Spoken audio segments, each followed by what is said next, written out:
వారికి సంపద తార భరణి పుబ్బ పూర్వాషాఢ నక్షత్రం వారికి జన్మతార కృతిక ఉత్తరాషాఢ నక్షత్రం వారికి పరమ మిత్రతార రోహిణి శ్రవణ నక్షత్రం వారికి మిత్రతార మృగశిర చిత్త ధనిష్ట నక్షత్రం వారికి నైదన తార ఆంధ్ర స్వాతి శతభిష నక్షత్రం వారికి సాధక తార ఈ రోజు పునర్వసు విశాఖ పూర్వభాద్రపద నక్షత్రం వారికి ప్రత్యక్ష తార.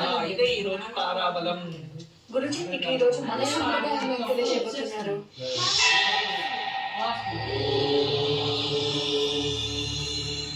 మన సంప్రదాయంలో పూర్వం నుంచి మనకు ఉపవాసాలు అని ఉండేవి.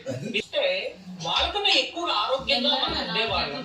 అంటే ఆ ఒక నెలలో 2 రోజులు మనం ఉపవాసం ఉండడం వల్ల మనకి ఏదైనా లోపల రోగాల్ని పెంచే సూక్ష్మాణు జీవులుగా అవి వెళ్ళిపోతాయి, డిటాక్స్ అయిపోతాయి.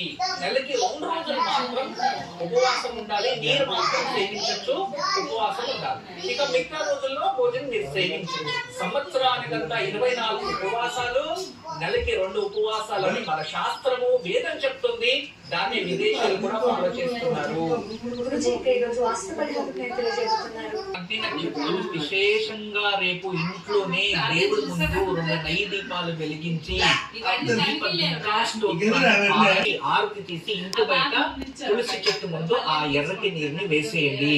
ఇలా చేయడం వలన రక్షణ లభిస్తుంది. సర్వదేవతల రక్షణ మరియు పితృదేవతల ఆశీస్సులు కూడా ప్రాప్తిస్తుంది. ఇంట్లో అన్ని విధాలుగా రక్షణ మనకి